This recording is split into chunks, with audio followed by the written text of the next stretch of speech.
Hello, সকলে কেমন আছেন? আশা করি সকলেই ভালো আছেন ও সুস্থ আছেন। আজকে আমরা এই ভিডিওতে খুবই বিশেষ একটা বিষয় নিয়ে আলোচনা করতে যাচ্ছি। আর সেটা হলো শেখ হাসিনা এবং ভারতীয় প্রধানমন্ত্রী নরেন্দ্র মোদি। এই দুই দেশের দুটি গুরুত্বপূর্ণ রাজনৈতিক নেতা, যারা একে অপরের সাথে কাজ করেন। তবে এই সম্পর্কটা শেখ হাসিনা এবং ভারতীয় প্রধানমন্ত্রী নরেন্দ্র মোদি, এদের এই দুজনের সম্পর্কটা একটু মজারও বটে, তাই না? যখন আমরা বলি যে মোদি সরকারের বউ শেখ হাসিনা, আমরা অনেকেই বলি বা মোদি হাসিনাকে স্ত্রীর মতো ব্যবহার করেছেন, তখন হয়তো আপনি একটু অবাক হচ্ছেন। তবে আসুন এই সম্পর্কটা আসলে কেমন তা বিস্তারিত আজকে জানব। তাই ভিডিওটি অবশ্যই প্রথম থেকে শেষ পর্যন্ত ধৈর্য সহকারে দেখো। চলো ভিডিও শুরু করি। বাংলাদেশের প্রধানমন্ত্রী শেখ হাসিনা ঠিক বাংলাদেশের প্রধানমন্ত্রী, আর নরেন্দ্র মোদী হচ্ছেন ভারতীয় প্রধানমন্ত্রী। এই দুই দেশের এই দুটি প্রধান নেতা একে অপরকে ভালোভাবেই জানে এবং তাদের দুইজনের মধ্যে, এই যে শেখ হাসিনা এবং নরেন্দ্র মোদী, এই দুইজনের মধ্যে রাজনৈতিক সম্পর্ক অনেক পুরনো এবং অনেক দিন ধরে করে আসছে। যখন ভারতীয় বর্তমান প্রধানমন্ত্রী নরেন্দ্র মোদী 2014 সালে ভারতের প্রধানমন্ত্রী হন, তারপর থেকেই শেখ হাসিনার সাথে তার সম্পর্ক আরও ঘনিষ্ঠ হয়ে ওঠে।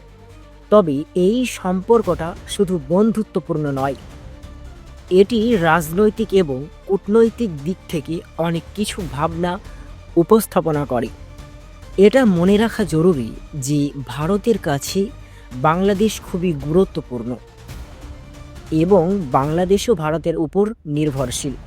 অর্থাৎ একে অপরের সহযোগিতা ছাড়া এই দুই দেশের জন্য অনেক কিছুই কঠিন হয়ে পড়তে পারে। আর তাই শেখ হাসিনা এবং মোদি একে অপরকে রাজনৈতিক সঙ্গী মনে করেন। আর অনেক সময় শেখ হাসিনা এবং ভারতীয় সরকার নরেন্দ্র মোদি, তাদের সম্পর্কটা এমন হয় যেন তারা একে অপরকে মনের মতোই সমর্থন দেন। কিন্তু যখন আমরা একটু মজা করে বলি মোদি সরকারের বউ নাকি শেখ হাসিনা, তখন তার মানে কিন্তু এই নয় যে তাদের সম্পর্কটা একেবারে ব্যক্তিগত। না, এটা আসলে রাজনৈতিক সহযোগিতার প্রতি একটা হালকা ইঙ্গিত। এই দুই দেশের মধ্যে, বাংলাদেশ এবং ভারতের এই দুই দেশের মধ্যে কখনো কখনো বিরোধ সৃষ্টি হয়, তবে সেটা কখনো দীর্ঘস্থায়ী হয় না। মানে হচ্ছে, এখন যদি বাংলাদেশের সাথে ভারতের ঝামেলা হয়, 2-3 দিন পরে গিয়ে আবার কিন্তু সেটা মিল হয়ে যায়। বোঝা গেছে? কারণ যেমন উদাহরণস্বরূপ, ভারতের জিনিস যদি পাকিস্তান বা অন্য দেশে পাঠাতে যায়, তবে বাংলাদেশের ভিতর দিয়ে যেতে হয়। বোঝা গেছে? তাই এখন ঝামেলা হলেও 2-3 দিন পরে গিয়ে বা 1 মাস পরে গিয়ে সেটা কিন্তু আবার মিল হতে বাধ্য করে ভারত এবং বাংলাদেশের এই দুই দেশ। যেমন উদাহরণস্বরূপ সীমান্ত সমস্যা, অনেক সমস্যাই হয় বাংলাদেশ এবং ভারতের সাথে। নদীর পানি বণ্টন নিয়ে কিছু বিতর্ক হয়েছে, তবে এই বিষয়গুলো আলোচনার মাধ্যমে সমাধান হয়ে গেছে। তার মানে এখানে কি বুঝলেন? বাংলাদেশের সাথে ভারতের যদি সমস্যা হয়, সেটা মিল হয়ে যায় এবং আমরা এক কথায় ভারত বাংলাদেশ খুবই বন্ধু রাষ্ট্রপ্রতিম দেশ।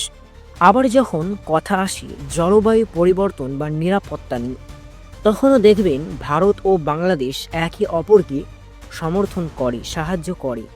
একে অপরের সহযোগিতা ছাড়া এই দুই দেশের জন্য নিজেদের জাতীয় স্বার্থ রক্ষা করা কঠিন হয়। এখন আপনি হয়তো ভাবছেন, মোদি কি শেখ হাসিনাকে বউ হিসেবে দেখেন? আসুন আমি এর পেছনে লুকিয়ে থাকা সত্যটা বলছি। আসলে এর মানে এই যে দুইজনের মধ্যে, শেখ হাসিনা এবং মোদি সরকারের মধ্যে অনেকটাই সেই ধরনের সম্পর্ক তৈরি হয়েছে, যেখানে একে অপরের প্রয়োজনীয় সহায়ক হয়ে উঠেছেন। তারা কখনো একে অপরকে সমালোচনা করেছেন, আবার কখনো একে অপরকে প্রশংসা করেছেন। তবে সব সময় নিজেদের দেশের স্বার্থ রক্ষায় একে অপরকে সাহায্য করেছেন শেখ হাসিনা এবং ভারতীয় প্রধানমন্ত্রী নরেন্দ্র মোদি। এখন আপনি যদি একে অপরকে রাজনৈতিক সঙ্গী মনে করেন, তবে শেখ হাসিনা এবং মোদি একে অপরকে অনেক সময় বউ স্বামীর মতোই সহযোগিতা করেছেন। এবং সোশ্যাল মিডিয়ায় দেখবেন কিছুদিন আগে বাংলাদেশে কোটা আন্দোলন নিয়ে একটা সমস্যা হয়েছিল। কোনো দেশ শেখ হাসিনাকে কিন্তু চায়নি, কিন্তু নরেন্দ্র মোদী সরকারের কাছে এসে শেখ হাসিনা কিন্তু আশ্রয় নিয়েছিল। তাহলে এখানে কি বুঝলেন? অনেকটা স্বামী স্ত্রীর মতোই বন্ধু। কিন্তু এখন কথা হচ্ছে, ভারতীয় সরকার মোদী সরকার শেখ হাসিনাকে কি ভালোবাসেন? এখন যদি বলি, মোদী সরকার এবং শেখ হাসিনা শুধু রোমান্টিক নয়, বরং রাজনৈতিক দিক দিয়ে তারা একে অপরকে সমর্থন দিয়ে নিজেদের দেশের উন্নতি করতে চেষ্টা করেছেন। যেমন ধরুন, যখন সীমান্ত চুক্তি বা বাণিজ্যিক চুক্তি হয়েছে, তখন তা ছিল একটি বউ স্বামীর মতোই পারস্পরিক সহযোগিতার উদাহরণ। তবে মাঝে মাঝে মজা করে বললেও তাদের সম্পর্কের মধ্যে কিছু খুঁটিনাটি বিষয় থাকে। মোদি এবং হাসিনা কখনো একে অপরকে চাপ সৃষ্টি করে, আবার কখনো একে অপরকে সহযোগিতা করে। তবে মোদি সরকার এবং শেখ হাসিনা এই সম্পর্ক কখনোই ব্যক্তিগত নয়, এটা শুধুমাত্র রাষ্ট্রীয় এবং কূটনৈতিক সম্পর্ক। এটাই মূলত শেখ হাসিনা ও মোদির সম্পর্কের মজা। তাদের মধ্যে একে অপরকে সাহায্য করার সম্পর্ক, তবে কখনো কখনো কিছু সমালোচনার ছায়া পড়ে। তবে সবশেষে তারা জানেন যে একে অপরের সহযোগিতা ছাড়া দুই দেশের জন্য অনেক কিছু কঠিন হয়ে পড়ে। তো প্রিয় দর্শক, এই ভিডিওতে আমরা বুঝলাম, অনেকেই বলেছেন যে শেখ হাসিনা নাকি মোদী সরকারের বউ এবং মোদী সরকার নাকি শেখ হাসিনার স্বামী। মানে এমনভাবে মিলিত হয়ে একসাথে কাজ করে দিনের পর দিন, মনে হয় স্বামী স্ত্রীর মতোই মেলামেশা করে। তবে এটা সত্য ভাই, ঠিক আছে, স্বামী স্ত্রীর মতনই ওনাদের ওঠা বসা করে। তো আজকের ভিডিওতে আশা করি আপনি বুঝতে পেরেছেন যে শেখ হাসিনা এবং মোদি দুজনেই একে অপরকে কতটা সাহায্য করে এবং তাদের এই সম্পর্কের মধ্যে কিভাবে রাজনৈতিক সমঝোতা কাজ করে। তাদের সম্পর্কের এই বিশেষ দিকগুলো কখনো কখনো হাসতেও পারে কেউ, কিন্তু আসল বিষয় হলো তাদের এই সম্পর্কটি দুই দেশের জন্য গুরুত্বপূর্ণ। এবার আপনাদের কি মনে হয়, শেখ হাসিনা ও মোদির সম্পর্কটা কেমন? আপনার মতামত জানাতে ভুলবেন না। আর যদি ভিডিওটি ভালো লেগে থাকে, তো আমাদের চ্যানেলটিকে সাবস্ক্রাইব করে এই ধরনের আরও ভিডিও দেখতে আমাদের চ্যানেলের সাথেই থাকুন। আজকের মতো এখানে বিদায় নিলাম। সকলে ভালো থাকো, সুস্থ থাকো, টেক কেয়ার।